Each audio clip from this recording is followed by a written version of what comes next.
Mariing kinundina ng National Maritime Council ang pagbangga at pag-water cannon ng China Coast Guard sa mga barko ng Pilipinas sa Bajo de Masinloc. Tinawag naman ng Philippine Coast Guard na overkill ang ginawa ng mga barko ng China. Si Ryan Lisiges ng PTV sa Balitang Pambansa. We are doing all possible actions that we are allowed to carry out. Despite of those water cannoning, dangerous maneuver, we're still holding our ground.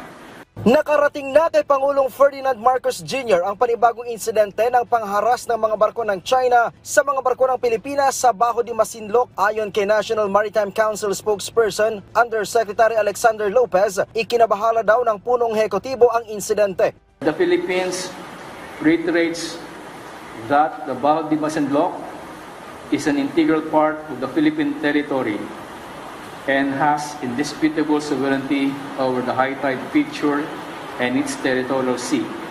Mariing kinundi na rin ng NMC ang ginawang pagdikit, pagbangga at pagtira ng water cannon ng China Coast Guard sa BRP Dato Pagbuwaya at BRP Dato Sanday na mamamahagi lang sana ng tulong sa mga mangingisdang Pilipino sa karagatang sakop ng Exclusive Economic Zone ng Pilipinas. Malinaw daw ito na paglabag ng China sa law of the sea. The National Maritime Council condemns the hostile actions against the country's legitimate maritime operations within its maritime zones. The aggressive posture of the Chinese vessels highlights a continuing pattern of aggression, coercion, and intimidation within Philippine waters.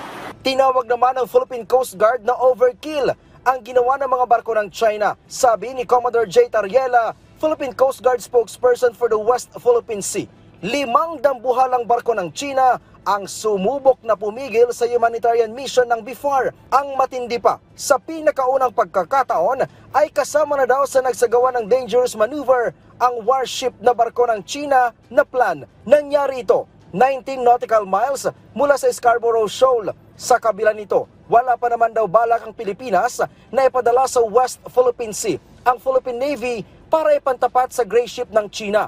Pero hindi daw ito pagpapakita na malamya ang tugon ng bansa sa patuloy na pagiging agresibo ng China, kundi para maiwasan lang ang paglala ng tensyon sa West Philippine Sea. This is just a clear evidence that it is not the Philippines that aggressively deployed our vessel. The one that is aggressive here, the one that is provocative and escalating tension in Bajo de Masinloc are the Chinese Coast Guard vessels. Mula sa PTV, Ryan Lisiges para sa Balitang Pambansa.